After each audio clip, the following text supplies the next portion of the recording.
back. Welcome back.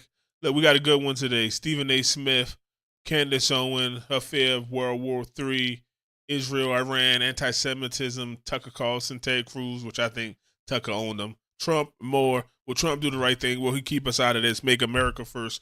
Let's see what Candace Owens got to say. Y'all know I love her. We got Tucker Carlson and Candace Owens.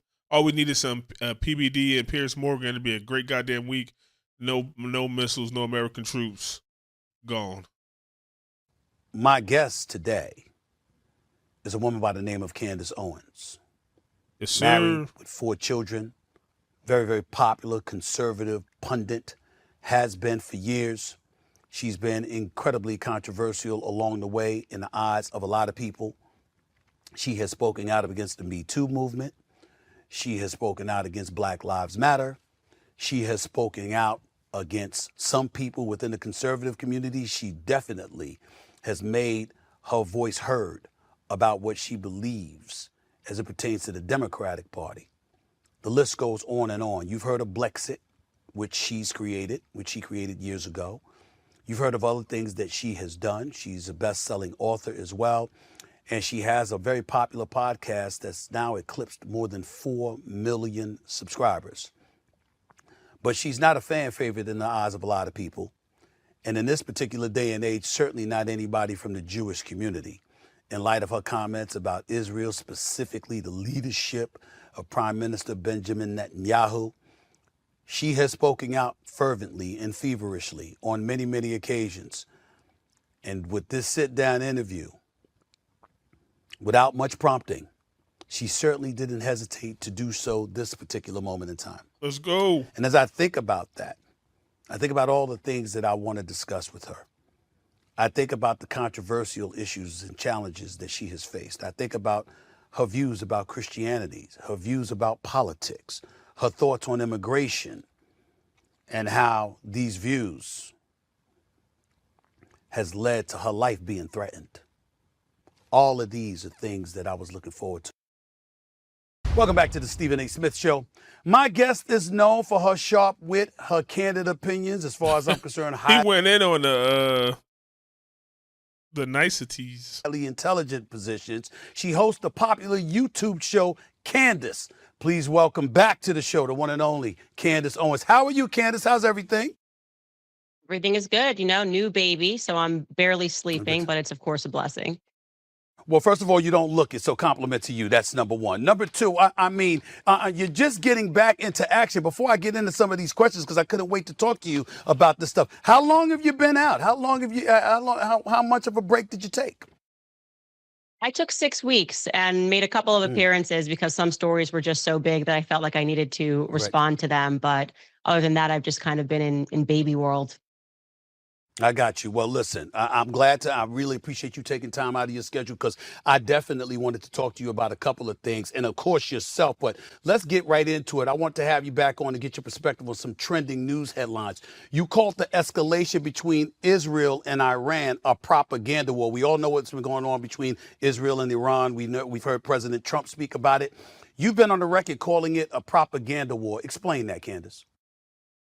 Well, it was very obvious that this war was going to happen because the American foreign policy is dictated by Israel. And Damn shame. it was problematic that Bibi Netanyahu was increasing his rhetoric against Iran. And this is after they have effectively seized land in Syria. They were cheering what happened in Syria. We knew that it was going to wind up with Christians being mass murdered, which is what's happening right now. And what's happening in the Middle East, for those who aren't clear on this, is Israel is simply is expanding its borders, whether that be by carpet bombing women and children, which we have not had a person with power effectively state that this is morally wrong, of course. And now it seems they also want to annex the West Bank. What's happening in the West Bank, which has nothing to do with Gaza, is the individuals that live there are being traumatized by the IDF. And so if you're paying attention, it's very clear that they have become increasingly radical, and they are effectively, as they always do, using the American military to fulfill their foreign policy interests, because they are a small nation. They don't have the bodies to be able to accomplish that. They need the might of the American military to accomplish their foreign Middle Eastern objectives. And so yeah, it was very, I am on record saying this for the last 2 years. We're going to war with Iran one way or the other because what Bibi Netanyahu wants is what Bibi Netanyahu gets. That's a sad reality. Right now, go to the comments and put if you think we should be involved in any kind of war. Or should we focus on eggs, milk, bread, cheese, rent? How is that the case? Because, listen, I'm watching The Daily Show the other day, and I'm watching Jon Stewart, who obviously is a supporter. He's Jewish, and he's a supporter of the Jewish community in Israel, of course. But he spoke out about how Netanyahu was saying the same thing recently that he said in 2018, that he said in 2015, that he said in 2011. And what's surprising to me is that there seems to be a community divided within the own Jewish community. You have some people who are about being isolationists, which is something we'll get into later, and don't necessarily support this. And then you got guys like conservative pundit Mark Levin, who I know that you know a thing or two about. You know I know him. I've known him for years. And he is fixated on this. He believes that America should be involved. He believes that Iran is evil and that they need to be wiped off the face of this earth. And that essentially the threats that they've made, not just to Israel, but death to America as well, justifies the kind of things that we have been seeing. Do you so just because a country don't like us, mean we got to go wipe them out? And since when has America been the fucking the mightiest and the most righteous person enough to be able to go judge others? We don't even like our government. We don't even trust our government, but we're gonna trust them to say, "Oh yeah, they got weapons of mass destruction again." Yeah, we need to go to that war. They lie to us, and we're gonna trust them. Come on. Do you take that into consideration when you're giving your thoughts? No war. Absolutely. And I think one of the things that the public needs to recognize is this intentional conflation, and it's completely wrong, of Israel, the foreign nation, which is being led up by Prime Minister Bibi Netanyahu, and Jewish people. That would be an absolute nonsense if I sat here and I said, well, whatever happens in Nigeria, it means that if you critique the Nigerian government, that you're somehow against Black people in America. We would all say that's a nonsense. But they have been very successful in this idea that if you critique what is happening in the Middle East and what actions are being led by Bibi Netanyahu's government, radical government, then you're somehow anti-Semitic. So it shouldn't surprise you to see that many Jewish people have taken to the streets. Not only Jewish people, by the way, Israelis, because as we know, even in America, you can be an American. Over 60% of Jewish people, Israelis, don't support Netanyahu. American and not support what the government is doing. I am not supporting right now the decisions that are being made by the Trump campaign as it pertains to Middle Eastern policy. But they have a disagreement. You have Israelis taking to the street, boycotting, protesting Bibi Netanyahu. And similarly, you have Jewish people who recognize that there has been this wrong conflation, as if all Jewish people agree with the nonstop campaign of bombing in the Middle East, which has essentially been in effect since 1948, since the creation of Israel as a nation. And so I'm not conflicted or confused about what's happening. I find it to be as disingenuous as attaching, well, if you critique Black Lives Matter as an organization, this means that you're critiquing all Black people. No, it doesn't. It doesn't mean that whatsoever. I'm critiquing the Israeli Prime Minister. I am critiquing their actions, really their actions which have began since 1948. The children in Gaza are still starving. They estimate over 60,000 people have died so far in Gaza and counting. The more that I become educated about the topic, it has always been this despicable. It has always been a campaign of carpet bombing and theft, stealing lands. And when people notice what they're doing, they say, well, you can't say that because of anti-Semitism. That's ridiculous, okay? You know how I feel about this, especially as someone who's been called an Uncle Tom and a coon for critiquing things that were happening within the Black community. I am not going to respond to name calling. I'm going to respond to the facts. And the facts are what Bibi Netanyahu is doing in the Middle East is a terrorist campaign. Facts, Candace. I saw a recent episode, I forgot who you were talking to, forgive me for not knowing his name, but you were showing highlights of Dave Portnoy, for Barstool, and how he was going at one of the individuals that I think he employs.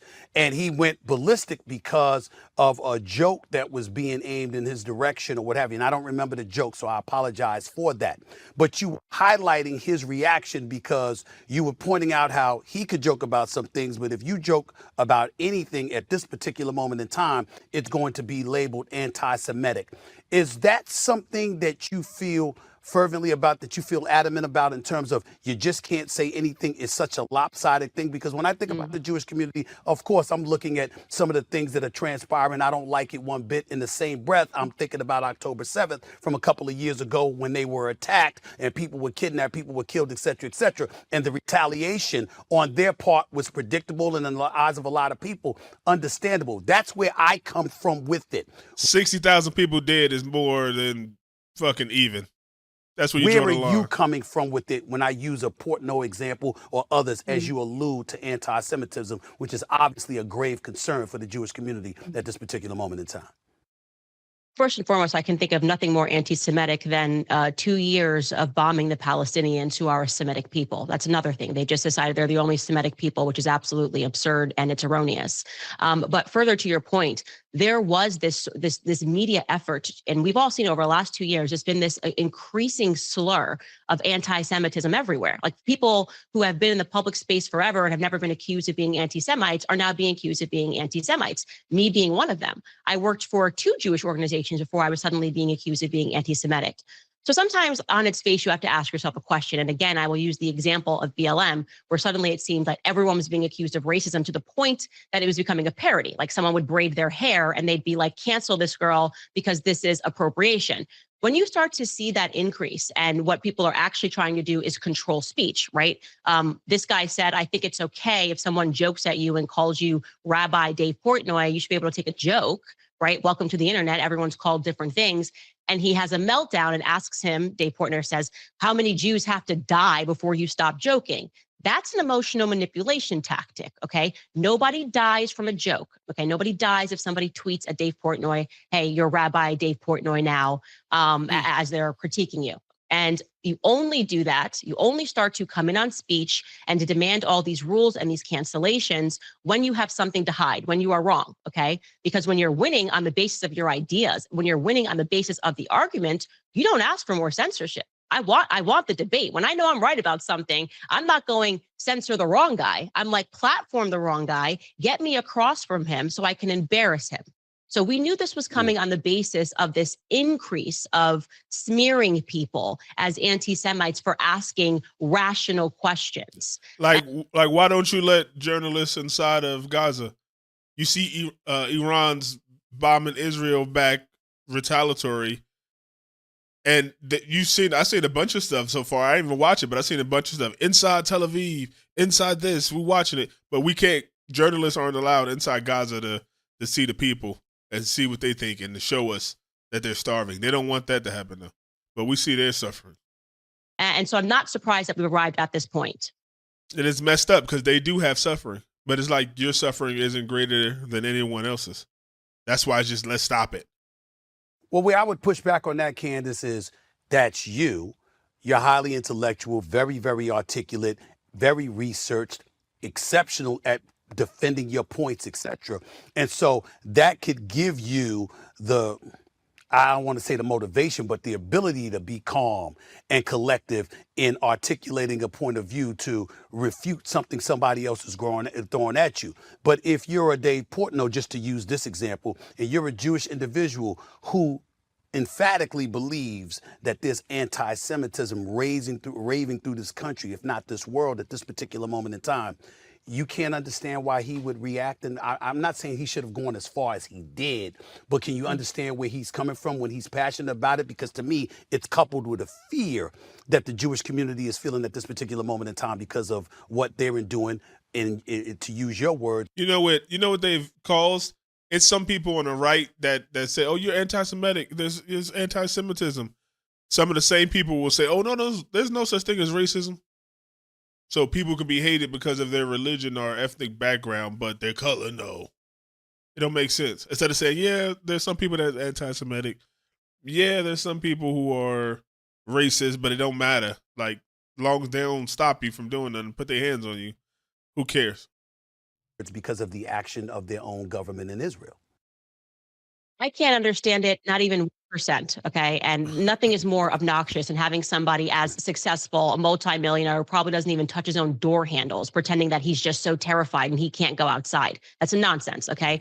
He is trying to hype up his victimhood because he does not have an argument to make. And that's what people do. They lean into victimhood when they cannot rebut an argument. It would have been very easy for him to calmly explain, this is the reason why this is wrong. And so died because of this joke. Someone fell over and died because someone tweeted Rabbi Dave Portnoy. But that's nonsense. So he went with screaming, and then in this weird slave owner vibe tells him, I own you and I pay you and I own you, which is just, quite frankly, despicable. Got you. You know what? I got to keep in mind, Candace, when I'm talking to you, I'm going to make sure I don't raise my voice or anything like that. I mean, you got me wondering if I did the wrong things by raising my voice, talking sports for crying out loud. Because that's a good. I'm like, let me look at myself. Let me check myself just a little bit more in the future, because Candace is bringing up some very valid points. I got it. Let me move on to Tucker Carlson while I have you here, and I want to get into you a little bit later because I want to talk about some things involving you directly. But right now, I wanted to touch on Tucker Carlson, the former Fox News host. Got into a fiery exchange on Tuesday, with Senator Ted Cruz over his support for President Trump and his posturing towards Israel. At least that's what Tucker Carlson claims it to be. I want to show you this clip right now with Tucker Carlson getting into it with Ted Cruz. Take a look at this, Candace. How many people live in Iran, by the way? I don't know the population. At all? No, I don't know the population. You don't know the population of the country you seek to topple? How many people live in Iran? 92 million. Okay. Yeah, How could you not know that? I don't sit around memorizing population tables. Well, it's kind of relevant because you're calling for the overthrow of the government. Why is it relevant whether it's 90 million or 80 million or 100 million? Why is that relevant? Because if you don't know anything about the country... I didn't say I don't know anything about Okay, what's the ethnic mix of Iran? They are Persians and predominantly Shia. Okay, it's not even... You don't know anything about Iran. So I am not the Tucker Carlson expert on Iran. You're a senator who's calling for the overthrow of the government. You're the one who don't know anything about the country. No, you don't know anything about the country. You're the one who claims they're not trying to murder Donald Trump. You're the I'm one not saying that. who can't figure out if it was a good idea to kill General Soleimani, and you said it was bad. You don't believe they're trying to murder Trump. Yes, I do. Because you're not calling for military strikes against them in retaliation. And if you really believe that... We're carrying out military strikes today. You said Israel was. Right, with our help. Oh. I said we. Israel is leading them, but we're supporting them. Well, you're breaking news here, because the U.S. government last night denied, the National Security Council spokesman Alex Pfeiffer denied on behalf of Trump that we were acting on Israel's behalf in any offensive capacity. No, we're not bombing them. Israel's bombing them. You just said we were. We are supporting Israel. High stakes. You're a senator. If you're saying the United States government is at war with Iran right now, people are listening. Candace? Yo, just the way Tucker Carlson, you could imagine having an argument with him and him just getting under your skin like, I told you, look, like, look, whoa, you mad? Like, that's exactly he get under his skin. Like, I could just imagine that. Oh my God. American people are so frustrated with, right?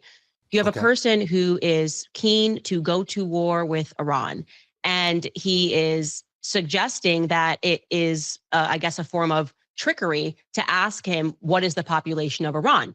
If you're going to make a vote that we should go to war with this nation on behalf of Israel, and it is a fact that Ted Cruz accepts a lot of money from AIPAC, so they lobby, and the Israel PAC lobbies. He's one of the senators that takes a lot of money from AIPAC every year. You would imagine that you've made some estimation in your mind that there is a imminent perceivable threat to the American. Yeah, Candace Owens is good, man. It took her a little bit. People thought she was against black people because she was going against Black Lives Matters, but really it was just the people that was robbing and looting stores. Just like now, they have the whole immigration and they rioting in L.A., robbing jewelry stores and throwing rocks at the police cars and setting taxis on fire. They ain't got nothing to do with immigration. They just using that as an excuse. American people, if you are in fact America first and concerned about Americans, and B, that if we go to war with them, we can win. And so in going through that line of questioning in your head, can we win this? Like, is there a threat to the American people? You, of course, are going to assess the population size. Like, we're a nation of 300 million people. How big is our military? They're a nation of how many people? How big is their military? And he hasn't done that. He's admitting like, hey, I actually don't even know the population size of Iran. I do expect you to know the population size of Iran. That'd be a pretty basic thing if you're going to vote yes to going to war. And the reality— if you're going to go to war with a country, you probably want to Google it. Like, oh, we're going to war with Iran. Population of Iran. How big is their military? That's basic stuff. If you're going to war with them, you want to go. Is he can't answer that question because, like many people in Congress, left and right, they vote according to how they are lobbied. So if it's big pharma, they're voting for everyone to have to take the COVID vaccine because I took X amount of dollars from big pharma, right?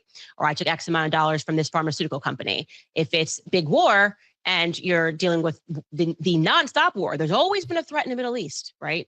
And we've lost all of those wars, right? The Taliban has our weaponry. There were no weapons of mass destruction in Iraq.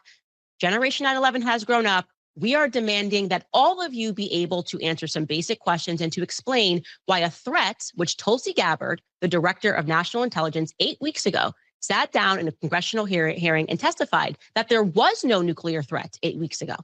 Now, suddenly, 8 weeks later, there is one, right when... Almost like during 9/11, there was nothing, and then all of a sudden there's weapons of mass destruction. We got to go get them. When really they wanted the oil. Israel decides that they want to bomb Iran.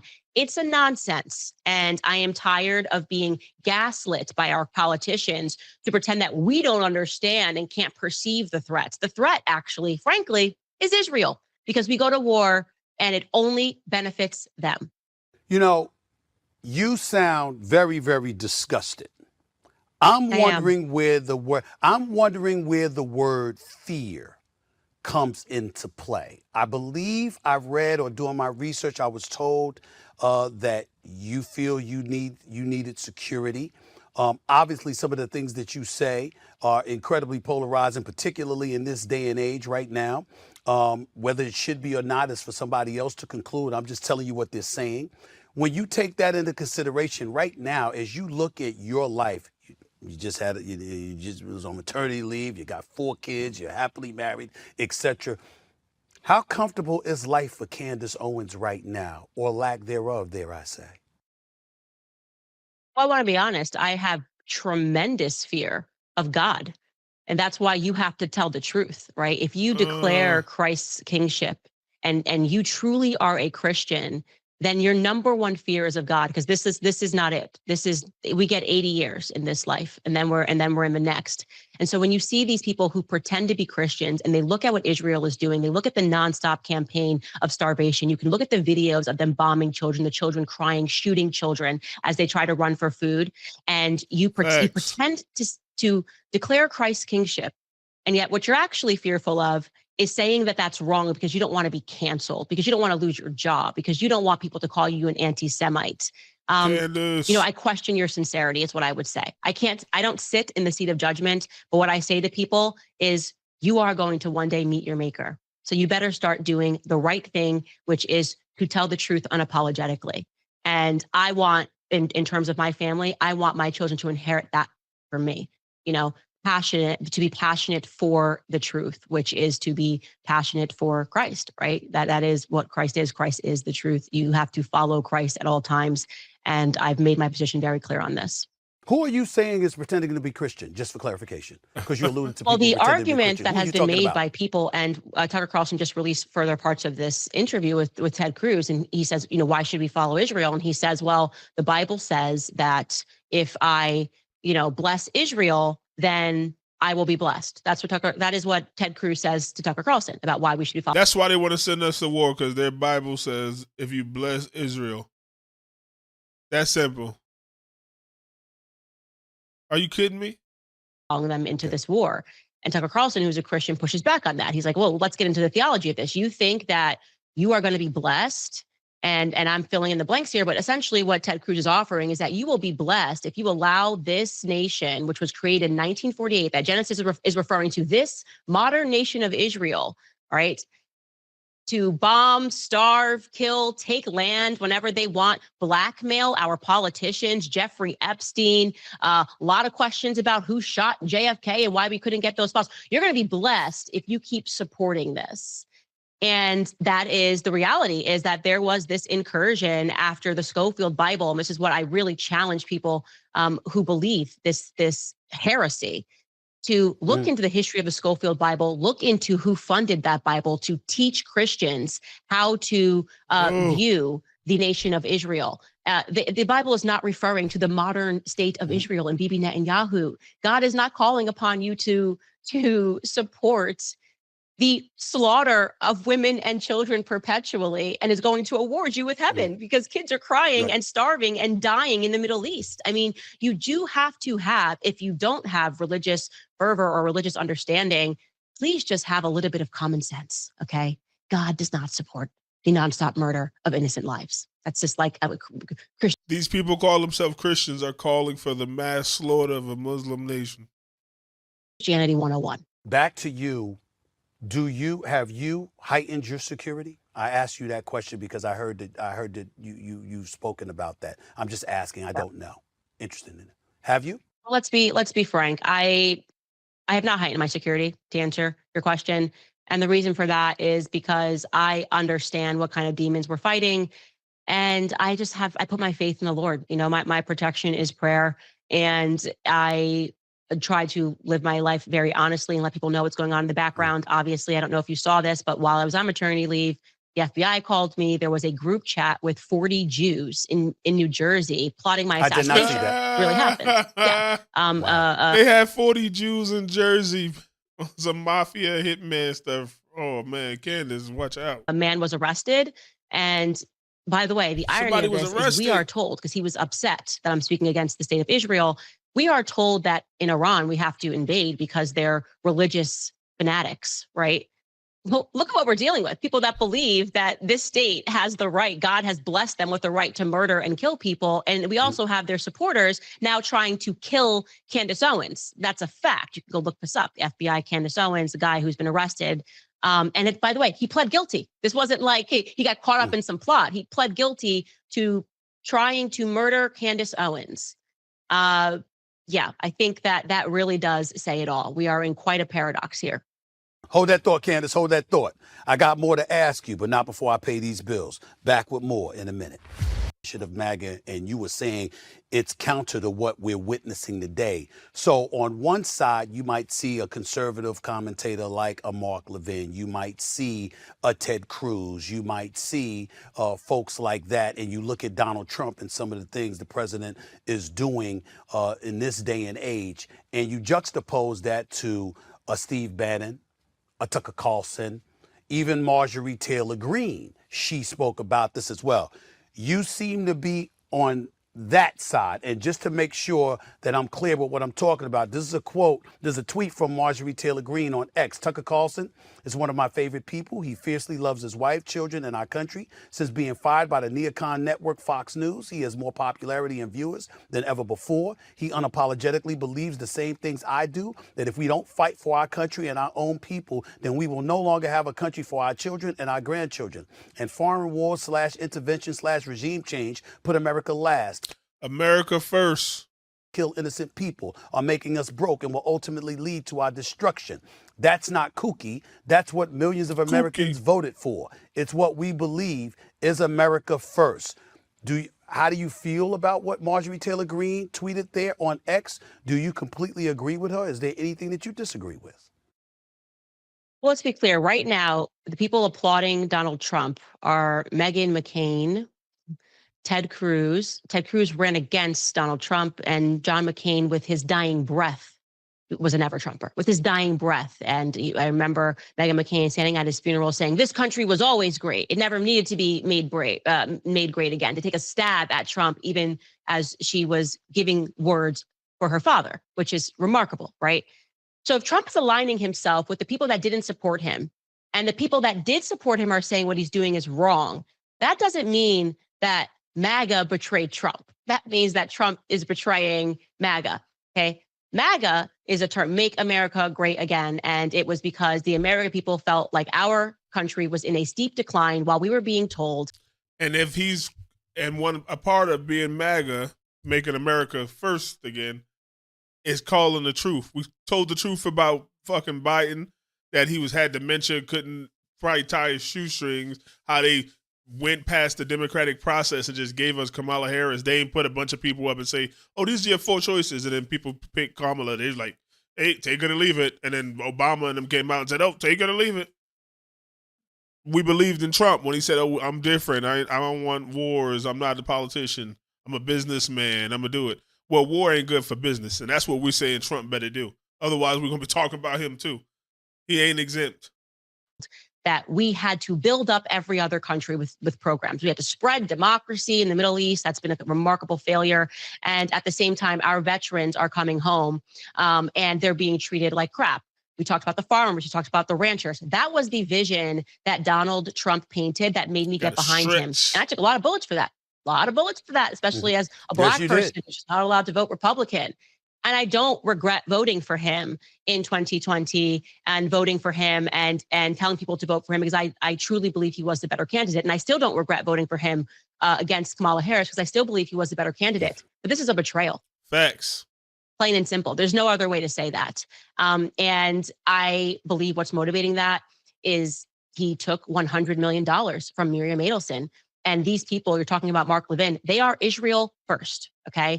Meghan McCain, she is war machine first. How's that trust fund going to get topped up? What did John McCain do? These people are neocons because they support nonstop war, because that is how they enrich themselves. And if that is what Trump is aligning with, if that's what he wants his legacy to be, I came in fighting neocons and now I've aligned with him, then that's on him. That really is. I can't tell him what to think or what to say or who to support. I just won't support it. That's fair, but does that surprise you? Because listen, hell yeah, 60% of the people that voted for Trump thought he was going to come in and tell Netanyahu, listen, Biden gave you everything you want, and I know both Republicans and Democrats were giving you what you want, but I'm different. I ain't doing it. And he hasn't done that shit yet. In fairness to you, like I said, I only spoke to Trump once since he's been president, and that's when I did the whole town hall thing on News Nation with Chris Cuomo and Bill O'Reilly and those guys. Prior to that, I'd never spoken to Trump since 2014. But before he ran for president, people in the sports community knew Donald Trump very, very well. We used to go to his fights at the casinos and the hotels and stuff like that. We used to see him at basketball games, talk to him all the time. And the Donald Trump we knew was what folks, maybe not you specifically, I don't recall this, but most folks classified him as, Candace. He was a deal maker. You know what? Whatever it took to get what he wanted, he was cool with it. And so for me, this is not a surprise when you talk about him veering left or veering right, actually, when it comes to some of the things that he's elected to do. But most people with MAGA seem surprised, and they do feel like they are uttering words like betrayal. To me, it is politics as usual. We expected Trump to do his thing, but the whole thing is he was unpredictable. Like, he could make a deal with them, like, okay, cool, I'll take your money, give me $100 million, yeah. But when it comes down to it, be like, nah, I don't think we should do it. That's what we expect. On this Iran thing, when he's giving them a week, when he's telling them they better do it, or more might come, or they got a certain time limit, we're like, whoa, what are you doing? You're supposed to stop Ukraine, Russia, and then you're supposed to stop Israel, Gaza at the time, really. But now it's Israel, Iran. It's more the same. It's who he is. He's going to lean towards getting what he wants, and it's just that simple. I don't think so.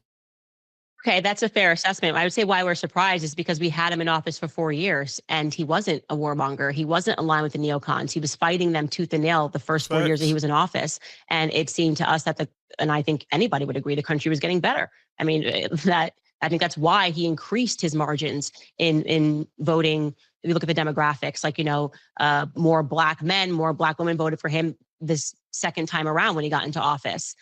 Because the rhetoric fell on deaf ears when people were like, oh, he's going to do this. He's going to bring us into war. Well, we go, he didn't do that for the first 4 years. So yeah, it has been a shift in how he behaved in the first 4 years of office. But to put two and two together, big money wasn't behind him the first time, right? That was the whole thing. Nobody wanted him. It was the Never Trump movement that was led by the McCain types. He can't get into office. And so did he buck to them suddenly when he took that check from Miriam Adelson and then change his motivations? Perhaps we're having to do some internal soul searching for those of us who have voted for him second and third time to wonder what is the sea change. But I think you have to admit that there has been one. He wasn't putting us into wars from 2020 to 2024. Are you fearful at all that the Trump presidency, as in him, in terms of him being the 47th president of the United States, that it could end up being worse than anything you ever imagined if Kamala Harris had won the election? Is that possible? No, I think Kamala Harris, it was going to be similar to Joe Biden. The advisors and people that were around her were going to be running the show. And we can disagree on this, but I've never thought that she had the cognitive capabilities to be running the office. If you just look at her record and how she really got into office, and I'm speaking about her Californian record. But with Trump, do I have a fear of World War III? Yeah, that's why we're speaking up and saying this is unacceptable, right? That's why we are saying what you are doing is wrong and letting him know that. That's why we here, cave dwellers. Speak the truth, no matter what side. We feel betrayed. We went along with it and said, this is fine. We just trust the process. Then I would probably be more fearful. But I think it's becoming clear that the base is fractured, and hopefully he'll respond to that. Candace, where do you go from here if he doesn't respond, or he doesn't respond favorably to the kind of things that you are asserting and stating? Where do you go? Because we know how you feel about the Democratic Party, okay? And now we're hearing how you feel about this betrayal that you think that he has exercised since he's become president again. Where do you go from here if that doesn't change as it pertains to him? Well, I think no matter what, I'm always going to support a candidate that I believe is telling the truth or that is going to do the most good for America. At the end of the day, my day is not motivated by politicians. I don't have faith in politicians, right? I have faith in Jesus Christ. And so this is not going to I'm not going, oh my God, I'm going to become a Democrat tomorrow, or I'm going to become I'm no longer going to vote for Republicans anymore. I think that, and if anything, if he really truly continues to follow this and does what Bibi Netanyahu wants, then it's going to bring both sides closer together, because we're going to recognize that everything is about keeping us warring with one another while the same people at the top are benefiting, the oligarchs, the war machine. And so I don't have plans to leave the Republican Party. Like I said, I don't regret voting for him. We want Bernie Sanders or Vivek Ramaswamy. I regret what he's doing right now. And until I see who the candidates are, I won't be able to remark on where I'm going to go, because I'm always going to follow what I believe to be right. Does any candidate stand out there in your mind? I mean, when I think about it, they've been talking about me as a presidential candidate. Candace, get that out their head. I'm not qualified. I don't know. I'm learning stuff from you and everybody else. I don't know any better. And damn it, I'm not interested. But I will tell you, I am interested in highlighting those who deserve to be highlighted from both sides of the aisle, to make sure we can do what we can to get this country steered in the right direction and see some figurative light at the end of the tunnel, per se. Is there anybody that's standing out in your mind that we should pay close attention to moving forward? Thomas Massie of Kentucky. He has been the most consistent America First person. He has earned the ire of Trump and the ire of AIPAC because he does not accept their money, and he votes against every war, and he will not send a single dollar overseas. He votes against every measure to send money overseas until the American people are taken care of first. And so, yeah, he is the person that I peer pressure the most to run for president, and I would get behind him. And I feel that he would never betray the American people, because just you can look at his voting record and see where he stands on the issues. Damn, Candace, only one?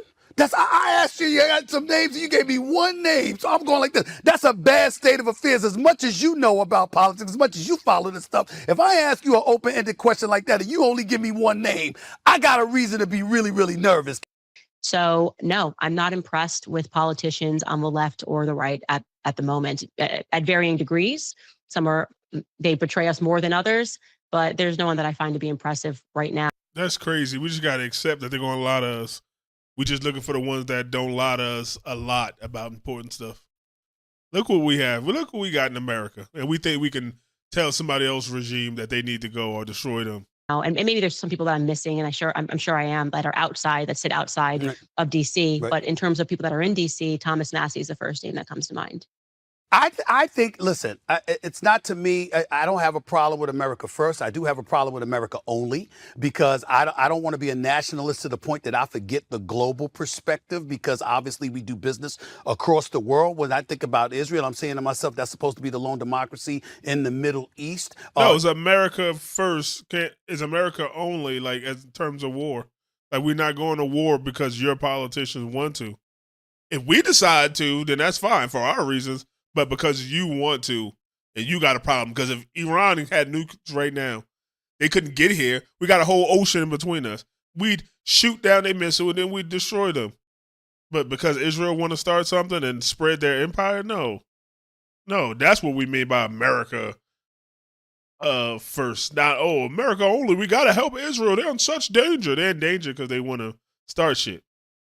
You're looking at Ukraine. Okay, if you don't support them, then Russia gets more empowered. I get a bit concerned about that. Again, I don't know as much as Russia get more empowered. What does that mean? Russia got nukes too. Are they in danger? That part of the Ukraine that they want, they damn near owned for a long time before war broke out, and they just stopped like calling it Russia. It was basically part of it. Ukraine should just give them what they want. Boom, they got it. They come to some type of truce treaty. That's it. What are we doing? people like yourself, but those are the kind of things from a distant perspective I look at and I say, okay, I don't want to just be pouring money all over the place, but in the same breath, if these other nations need our assistance and they're allies of ours, I'm not opposed to that necessarily. Do you believe in having a global impact, having our footprints around the world globally to make sure that, the world is a better place or a safer place to some degree? Do you believe in us playing that kind of role? First and foremost, I do not support Ukraine. I do not support Zelensky. I think he's a modern day Bolshevik who's mass sending Christians to slaughter in an unwinnable war. He's just mass murdering Christians. And so if you're telling me at least, Putin is defending Christians at this single moment, and I don't pick Putin over Ukraine, but I know that Ukraine is more corrupt because we conducted a color revolution and we installed someone in Ukraine back in 2014. John McCain was behind that. And this is what we do all over the world. These fake protests, and then we overthrow a duly elected leader. And that's what we did in Ukraine. So Ukraine is a corrupt country and it's a laundromat of America. Israel is not a democracy by any stretch of the imagination. You cannot say it is a democracy and then listen to their absolute BS excuses as to why Gaza is treated in the way that it is, and why Gaza doesn't have any voting rights. When we gave them voting rights, why are you giving them anything? If you're sitting here saying that at that moment you accepted that they could run what they wanted to in Gaza at that time, but you have the power to turn off the light, shut off the electricity, shut off the water. This is an apartheid state. This is what Gaza is, and I'm glad you're showing images.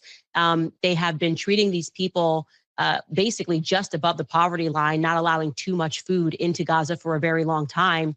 And Norm Finkelstein was the person who woke me up to really how Gaza is run. It's an apartheid state. They don't have voting rights, and no one should support it and keep allowing people to call it a democracy. It's absolutely foolish. And again, that's because they keep us ignorant in America with ridiculous biblical arguments that are actually heretical, and it's not what the Bible is expressing at all. But all of that. Get him, Candace. Aside, going back to your question, yes, I am America first. I am not necessarily America only, but I am only going to be America first until we fix our issues. And that is, again, common sense, right? You have a household.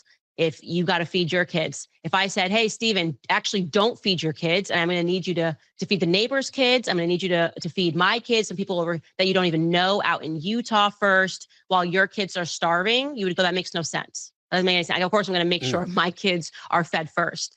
This is America. Perfect analogy. You wouldn't be like, well, I don't want to be the Smith household only. No, I'm the Smith household first. And if I got enough, then I'll give it to you, but we don't. Let's make sure that our people are taken care of first, that our people are able to live well, to have jobs, and to feed their families before we go around trying to fix the world's problems. I mean, we send dollars for ridiculous things to establish, trans rights in Pakistan. Like, what are we doing? That's a laundromat. That money is obviously not going there. It's being stolen from the American people. But what about the issues that's going on right here in this country when we're talking about the immigration issue in Los Angeles and how you've got, the president sending 4,000 members of the National Guard, 700 Marines to the city of Los Angeles? Obviously, it sparked a protest throughout this nation. No Kings protest, because the left was going to be diametrically opposed to his position. It's not just stuff going on abroad. It's stuff going on right here in the street. Just destroying their own fucking community. Nothing but destroying their own community. When has protesting like this worked? Not peaceful protesting like Dr. King, and it's just an overwhelming majority of people. And it wasn't just protesting. It was protesting and keeping their money away. It was boycotting also. People forget that. They protest and they boycott. And it was the money, like, damn, they ain't catching these buses. We got to change. It wasn't because they were protesting it and then still getting on the bus. They would have never got nothing. So these people sitting here protesting something and robbing jewelry stores. And California is a fucking, what do you call it? Like a safe state for immigrants. Like it's an immigrant city. It's a safe haven. So they already support you. So you're tearing up cities and businesses that already are democratic and they support what you're doing. So now they can't even support you and give you money.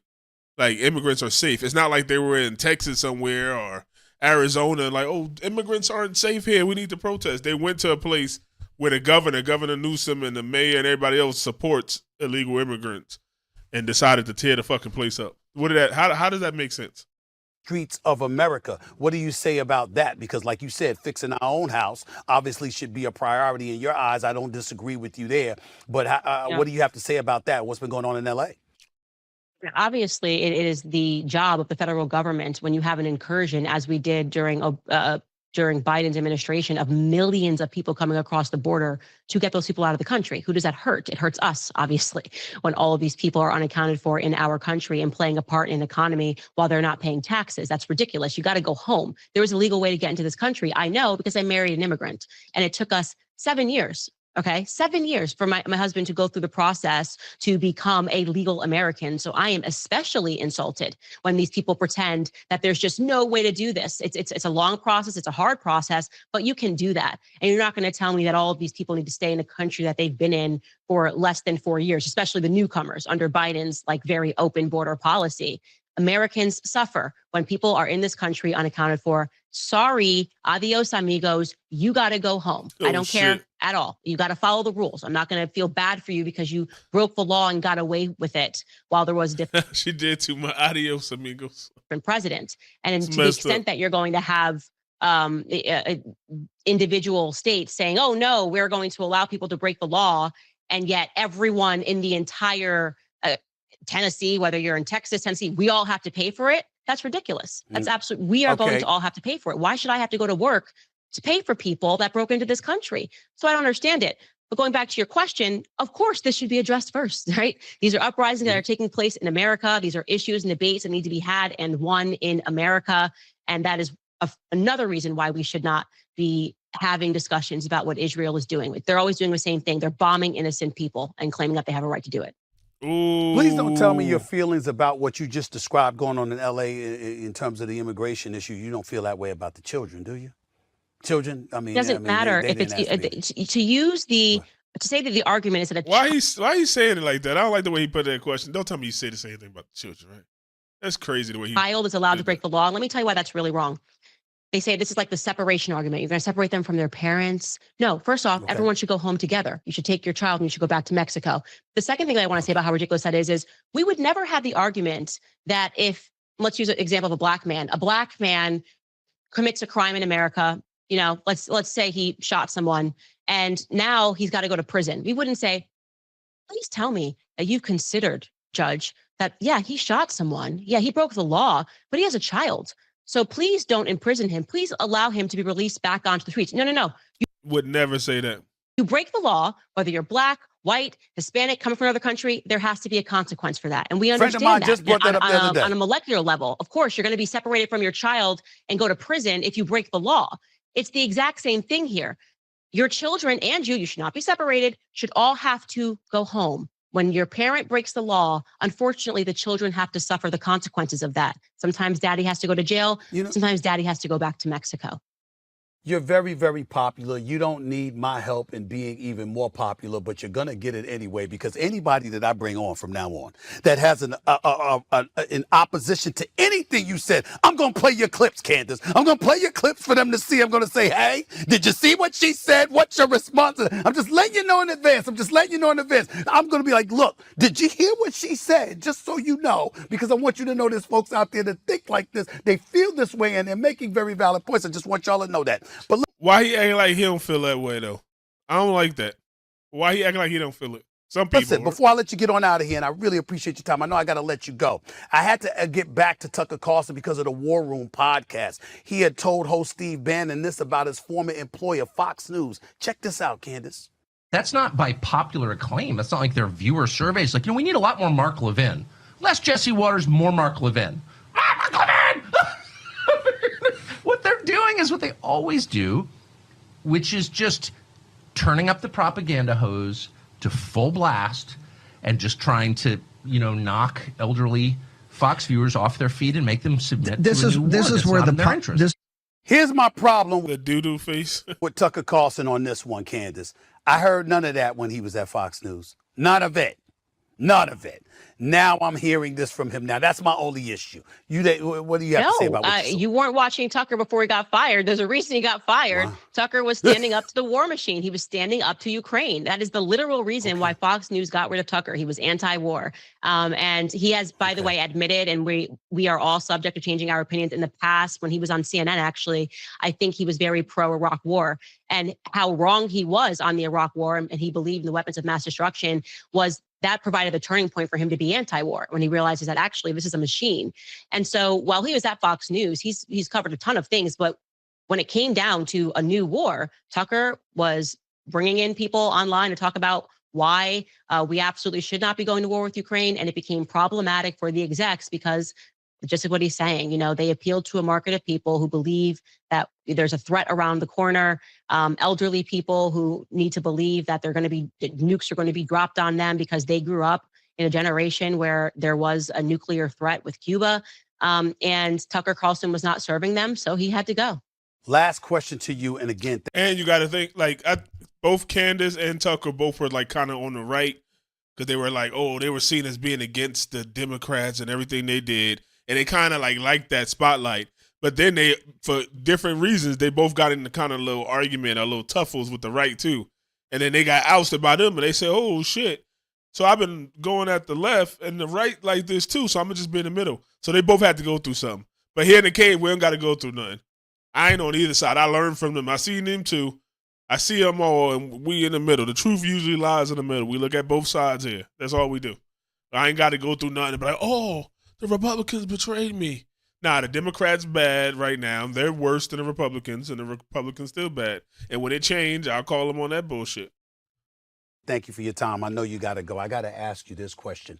I was watching a video of you. I don't know whether it was from weeks ago or so. I'm trying to remember the date, but you was talking about, watching what you say because you're going to be banned, but you don't care. This is how it is. You absolutely don't mind, etc., because you're going to keep on going. What are your expectations for you? What are your expectations for those who are as outspoken as you on these very, very sensitive issues moving forward, considering the landscape that we're living in? YouTube shows, podcasting, etc., linear television in the fourth estate, and the politics that invade it from time to time are ever present. We all know this. What are your expectations for yourself moving forward? What are you looking forward to? What do you fear, if anything at all? You got to keep going. I think last year was really kind of the test for me where I chose truth and I was severely caricatured and attacked in the media, lost my job. And on the other side of that, for sticking to truth, the reward has been actually my platform has gotten even bigger and more people are listening to me than ever before. And so I hope what people learn from that is while telling the truth is hard because lies spread quicker, a lie is quicker. It's the race of the tortoise and the hare. At the end of the day, when the truth gets around to it, it always wins. It's more powerful. Because you only have to hear the truth once to know that it's true, whereas lies have to be told repeatedly to try to convince you the other way. And so I'm going to keep telling the truth and see where the chips land because I know where they're going to land. It's going to land inevitably on the side of justice and reality and truth. So that's where I'll be. Candace, I appreciate you. You know that. I love having you on the show. I love listening to you. Some of the stuff is scary as hell, Candace. I ain't gonna lie to you now. As you edify yourself and you learn more and more and you hear your truth is actually the truth in a lot of circumstances, okay? At the end of the day, it still gets a bit scary, but like you said, it calls for bravery from time to time. There's no question about. Let's see if there's anything new on Iran. He got making me a little like, why are you making this? Like, shucking and jive. I don't like it. I don't know. Maybe it's just me. That, and all of us need to stand up and have it. So I'm certainly not going to engage in condemnation like a lot of people. And me, I'm an independent, but I've always been appalled at the black community and in terms of how we've acted towards black conservatives. My attitude is hear what folks has to say, decipher what's true and what's false, and attack them based on that, as opposed to thinking they're supposed to think a certain way, and if they don't, how dare you? I love the fact that you're contrary in that regard, that you stand up, that you're fearless in that regard, and I really, really appreciate it. I don't always agree with you, girl. And you're a supporter of what Prime Minister Benjamin Netanyahu is doing as it pertains to Israel and its situation with Iran. Not to mention other things that she did not, she didn't avoid. What's happening in Gaza, how folks are being displaced. She ain't avoided nothing. Let's see what the comments say. Came here just because of Candace. Never seen this pie before. I have to say the way the host treated the guests was very impressive. See some people like that. This is exactly what's needed. People willing to discuss the uncomfortable with everyone. A public back and forth until a clear picture emerges. I have tremendous fear of God. That's why you have to tell the truth. This statement alone made me respect Candace. Good people gonna find good people. Came just for Candace. Huge fan of her and her mind. As a former U.S. soldier, no more wars in the Middle East. Come on, yeah. That's what we're saying. Same, agreed. Amen. Ex-Army wife, thank you for your service and sacrifice. Agreed. No more wars in the Middle East. Agreed, and thank you for your service. Don't use Tupac lyrics. Agreed. Already did the Middle East tours multiple times. Now that my son is about to turn 18 and admires his father's past, I'm 100% out. People don't want to send their fucking kids to war. This is how interviews should be done. Go, great conversations. It was so funny watching Tucker cook Ted Cruz like a Texas steak on Iran. When was being against war wrong? That's crazy, right? Gain my respect. You gained his respect. Yeah, I think I don't see nobody just saying, fuck it, let's go, let's take Israel. I think that shit fake.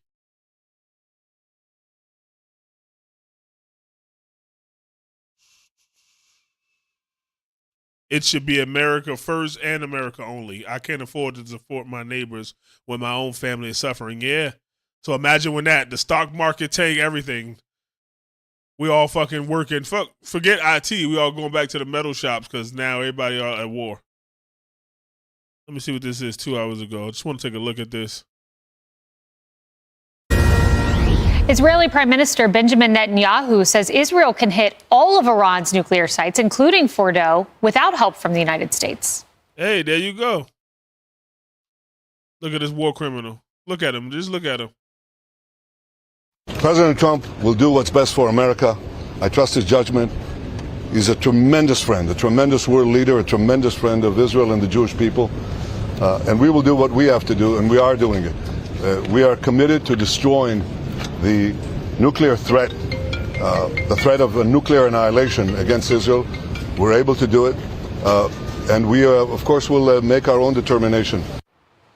But some military analysts say that America's bunker buster bomb is the only thing that has a chance at destroying Fordow, which is believed. Nah, we got to believe Israel. Now we don't believe him. He's saying that they could do it by itself, then let him do it. And if Iran fucked them up, then they get messed up. General Keane, so the White House official told Fox News that the U.S. Air Force has no doubt about the efficacy of this massive ordnance penetrator. They also say no option's been taken off the table, including tactical nukes. What do you think is the best way forward in terms of the weapon to use to destroy Fordow? Well, I think this is the best weapon. I mean, Prime Minister Netanyahu, in terms of dealing with his domestic audience and his obligation to protect them against all weapons out there, is making those statements with that in regard. I mean, he does have options. He can do a commando-type raid on the facility, put an air cap of fighters over it while they go down. And it takes time, blow up a facility of that. And can he get those people out of there unharmed is another issue. There's a lot more risk. They can hit the electric grid that drives the centrifuges and the ventilation system as well. But all of those may be able to achieve an end result with a fair amount of risk. The best option is the option that you're talking about, is the MOP, so to speak, because of its vast capability to distribute this, bring the system down. We don't know for certain because we've never used it on a mountain of rock like that where the facility is 300 feet into the ground. But it still remains the best option. You don't walk away from it because it may not be perfect. Eisenhower's going into Normandy, and the chances, he said it out loud, probably 50-50. What was the alternative? We lose the war. Yeah. What's the alternative here? They get a nuclear weapon? Of course we're going to try it. I mean, the president offered... We're not going to stop them from getting a nuke. Even if we hit this facility, they say probably put it back 2 years. But then they're going to have a reason, like, oh, you killed our leader, blah, blah, blah. Now they're going to have a reason. You don't stop them. You just try to put safeguards on it and negotiate one. But this thing, like, we're going to beat them into submission. They're going to say, okay. All right, it's okay. We were going to have nukes, but now we're not going to do it. We're going to tell our scientists it's off limits. It's fine. They still going to do it in secret. To Prime Minister Netanyahu about a week or two ago, he said, if you need our help, let us know. Yeah. Cheryl has a question for you, but right before we get to that, I just want to ask you to address a chief criticism that I have heard of those who fear forever wars. There's been the suggestion, I think President Trump's made it clear, look, I'm not trying to take out Khomeini right now. I'm not asking for regime change. I'm looking at this strike. Is it possible to separate the two and ensure a forever war does not happen, but that Iran does not get nuclear weapons with a strike on Fordo? Yeah, I really find this argument quite shallow and a bit absurd. Yes, Iraq and Afghanistan, these are the cases that are referred to forever wars. Those were choices to go in and take a regime down. I'm not going to relitigate the reasons. Take a regime down in both cases, physically take them down, occupy the country, and rebuild the country so it can survive on its own. That became... And we didn't do that at all. ...quote, a forever war or a protracted war. What do we have on the table here? This is Israel's war against Iran. They have no intentions whatsoever of putting a ground force into Iran, of decapitating the regime physically or in occupying Iran. And we certainly have none of those options on the table. All we are doing is participating in Israel's war. And we want to do one thing. In addition to providing intelligence and logistics, a lot of munitions that they're using came from us. And they just supposed to sit there after we help Israel do that. They just supposed to sit there, or maybe they got a couple hundred people here waiting to go off, like splinter cells, and they just got them sitting here, spies waiting to tell them, "I destroy that." Wait till the next Macy's parade. Wait till Thanksgiving. Wait till Christmas. Blow this up. Blow this train station up. You think they're just going to let us interfere in the war and just take it on the chin? They want us to take down a target for them that they don't have certainty they can destroy. A target. And what I think the message should be to the Ayatollah from the president is, we intend to do this limited strike in Israel's war. We are not going to war with you. We are supporting our partner. However... And he's not even saying that. He's saying, like, oh, yeah, I better do this. And he wanted to issue some threat, right? Some fucking threat. Like, oh, we ready. We big and bad. We got everything in America. We could afford it. If you retaliate against us, then you're going to get war from the United States. And you will suffer the consequences. And that war will be an air and maritime strike on him. There would be no intention to go in there, invade the country, change the regime, and occupy it. That's off the table. It just will be a side effect because we're going to be hitting them. And we should stop talking about a forever war being the outcome of one limited airstrike. General, I wanted to ask you about Israel's military capabilities. There's some new analysis this morning from the Wall Street Journal. It talks about the weight on the Israeli economy and also on their forces because of the amount of attacks they're conducting on Iran right now. These interceptor missiles that they're using, those are $200 million a day that it's costing them. Building repairs that we're seeing with the damage, that's $400 million. And they say that in general, that the Israelis only have about 4 weeks, and that would be a $12 billion hit. to them economically, as well as they are going through these weapons and these missiles. And then we'll have to give them some more money. Is there a way for the United States to facilitate help on that end? And also the other issue is, you mentioned Iran and the Houthis in the top of the show. I wanted to ask you about this because the U.S. Treasury just sanctioned a bunch of Houthi-tied organizations that are going after the oil revenue. Yeah, modern warfare is very expensive. And you've seen it when we're using our weapon systems, how expensive they are. And when we're using $1 million weapon system to shoot a drone out of the air that costs $5,000 or something like that, there's something wrong with that picture. But the reality is, Israel has never been down this road before, since their existence in 1948. In their minds, this is definitely a protracted war. Their military is organized around a small active duty force to fight something that is not going to be elongated. They bring in where the majority of the force is their reserves, and their plan is 40 days at the max. Well, look where we are. And that has taken a toll on their society in a way that no other war prior to this has. They 2 years in now. All of those wars have lasted weeks. This one has lasted months and now going into years. So that is an economic burden. I think it's a psychological and emotional burden.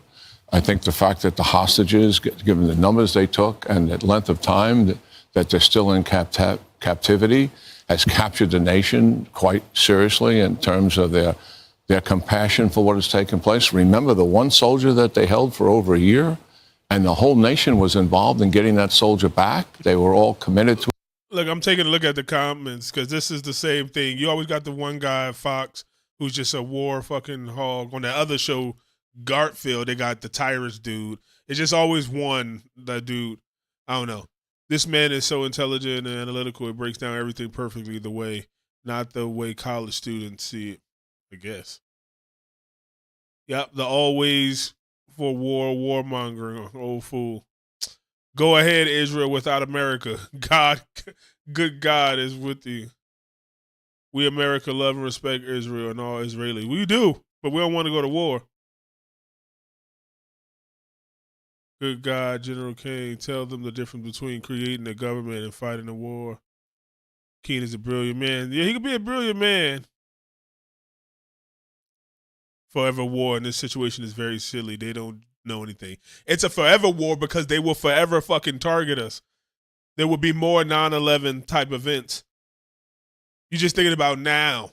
Talking about forever. When you dead and go with your kids here and they still remember when America bombed the shit out of the Persian people. All 92 million of them remember that.